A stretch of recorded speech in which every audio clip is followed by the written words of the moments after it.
এখন আর কতদিন, আর এরপর কি বৃষ্টির কোনো সম্ভাবনা দেখছেন? না, এই মুহূর্তে আগামী 5 দিনে কোনো বৃষ্টির সম্ভাবনা নেই। আগামী 5 দিনে কোনো বৃষ্টির সম্ভাবনা নেই, কারণ আমাদের অঞ্চলে এখনও পর্যন্ত আপনার শুষ্ক এবং উষ্ণ গরম হাওয়া উত্তর পশ্চিম এবং পশ্চিম দিক থেকে আসছে, এবং তার সাথে সাথে আপনার তীব্র আপনার সূর্যের তাপও পাচ্ছি। সেই কারণে আগামী 5 দিন আপনার বৃষ্টিপাতের কোনো সম্ভাবনা আমাদের দক্ষিণবঙ্গে নেই, এবং তার সাথে সাথে আপনার কথা হচ্ছে এই যে হিটওয়েভ বা সিভিয়ার হিটওয়েভ, এটাও কিন্তু দক্ষিণবঙ্গের বেশ কিছু জেলাতে জারি থাকবে, উইথ ওয়ার্নিং। কোথাও কোথাও রেড, কোথাও কোথাও অরেঞ্জ থাকবে। শুধু দক্ষিণবঙ্গ নয়, এমনকি উত্তরবঙ্গতেও বেশ কয়েকটি জেলাতে আপনার আপনার হিটওয়েভ থাকবে বলাটা উচিত নয়, ফোরকাস্টার হিসেবে থাকার সম্ভাবনা যথেষ্ট আছে। এবং শুধু তাই নয়, মানে এক্সট্রিম যে নর্থের যে ডিস্ট্রিক্টগুলো, তার মধ্যেও বেশ কয়েকটিতে আপনার হট অ্যান্ড হিউমিড ওয়েদার হওয়ারও কিন্তু যথেষ্ট সম্ভাবনা আছে। তবে হ্যাঁ, নর্থের জেলাগুলিতে কিছু না হোক কিছু কিছু জেলাতে প্রায় প্রতিদিনই বৃষ্টিপাতের একটা সম্ভাবনা আছে। এইটা হচ্ছে আপনার ব্রিফ। সতর্কতা কোন কোন জেলায় থাকছে হিটওয়েভ এবং সিভিয়ার হিটওয়েভে? হ্যাঁ, আমি ধীরে ধীরে বলি। ধরুন, প্রথমে যদি কোস্টাল ডিস্ট্রিক্ট দিয়ে শুরু করি, সাউথ বেঙ্গলে ডে 1 2, মানে আজ থেকে শুরু করে, আজকে হচ্ছে 29 তারিখ, 29, 30, 1, 2, এই 4 দিনই আপনার দক্ষিণ এবং উত্তর 24 পরগনাতে হিটওয়েভের সতর্কতা আছে, এবং কমলা রঙের সতর্কতা দেওয়া হয়েছে। হ্যাঁ, এবং পঞ্চম দিন অর্থাৎ 3 তারিখে, 30, হ্যাঁ 3 তারিখে হিটওয়েভ আছে, কিন্তু সেটা হচ্ছে আপনার হলুদ সতর্কতা আছে। এরপরে কোস্টাল ডিস্ট্রিক্টের আর একটা বাকি থাকলো, সেটা হচ্ছে ইস্ট মেদিনীপুরে আপনার আজ কাল পরশু এই 3 দিনই কিন্তু হিটওয়েভ থেকে এবং সিভিয়ার হিটওয়েভের সতর্কতা আছে, এবং রেড সতর্কতা দেওয়া হয়েছে। এবং চতুর্থ এবং পঞ্চম দিনে আজ থেকে শুরু করলে তার মানে আপনার 2 এবং 3 তারিখে আপনার অরেঞ্জ সতর্কবার্তা দেওয়া হয়েছে হিটওয়েভ এবং সিভিয়ার হিটওয়েভে। এরপরে আসুন আপনার গ্যাঞ্জেটিক ডিস্ট্রিক্টের মধ্যে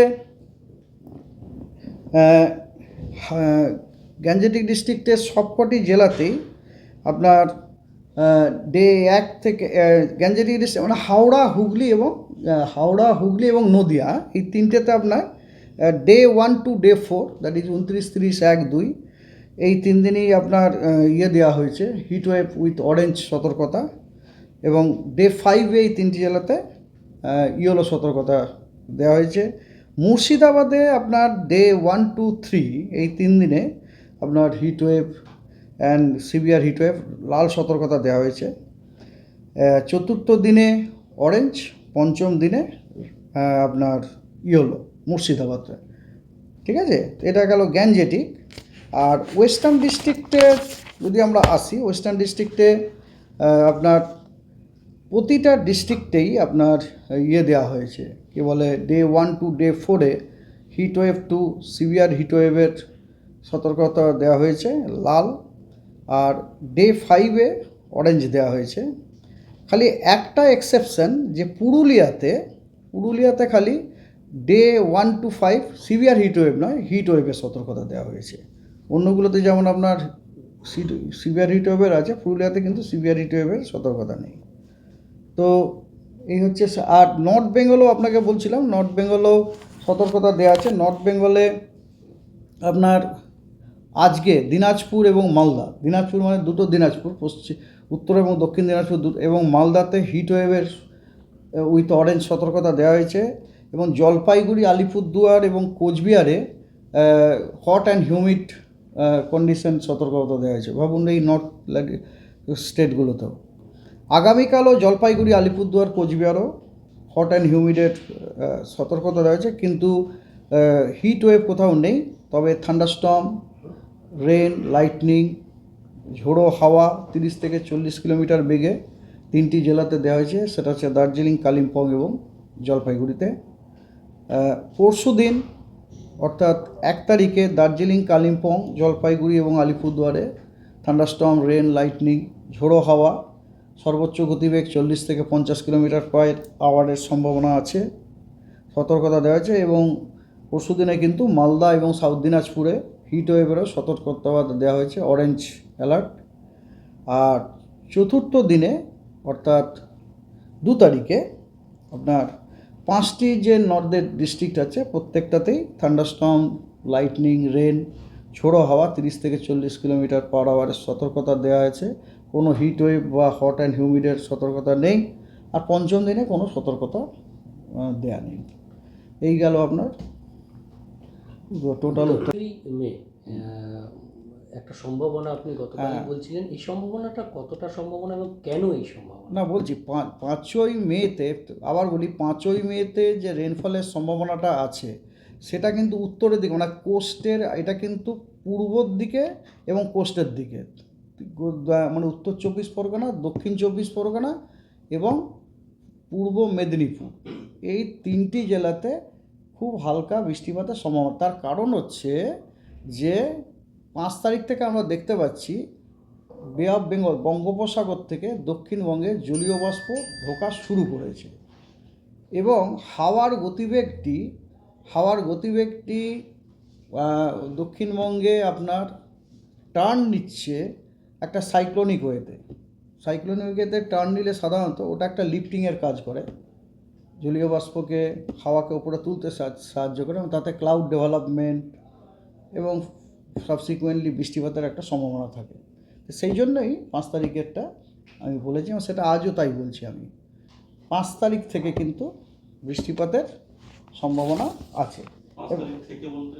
না, ওটা I hope that it will continue, 5, 6, 7, 8 এরকম কন্টিনিউ করবে এবং ধীরে ধীরে ওটা বাড়বে, বুঝতে পেরেছেন? মানে প্রথম এই 5 তারিখে যেটা বললেন আপনি, উপকূল এবং পূর্ব দিকের জেলাগুলো, পূর্ব দিকে 3টি জেলা আমি নাম করেই বললাম আপনাকে, উত্তর এবং দক্ষিণ 24 পরগনা এবং পূর্ব মেদিনীপুর।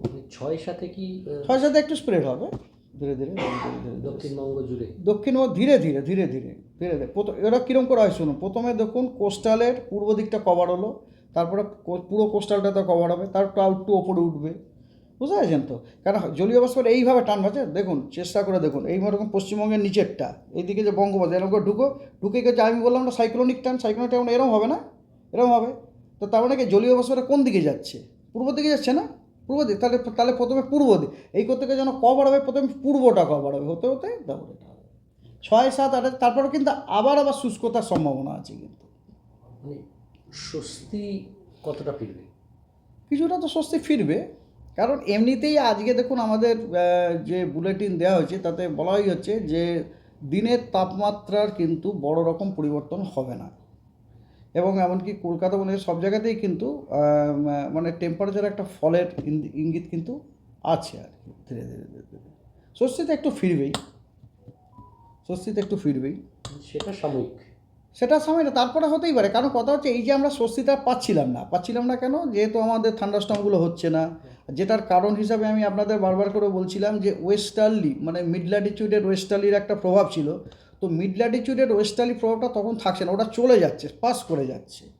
মিড ল্যাটিটিউডের যে ওয়েস্টার্লি সিস্টেমগুলো সাধারণত পশ্চিম থেকে পূর্ব দিকে ওদের গমনটা হয়। এবারে কি হয়েছে যে পশ্চিম থেকে পূর্ব দিকে যেতে যেতে অনেক দিন ধরে এখানে আটকে পড়েছিল, এখন ওটা পাস করে যাচ্ছে বলেই আমাদের এই সিস্টেমগুলো অ্যাটলিস্ট 5 তারিখের পর তো আছে, তারপরে তো আবার আমরা আপডেট করবো। স্যার একটা পোস্ট ঘুরছে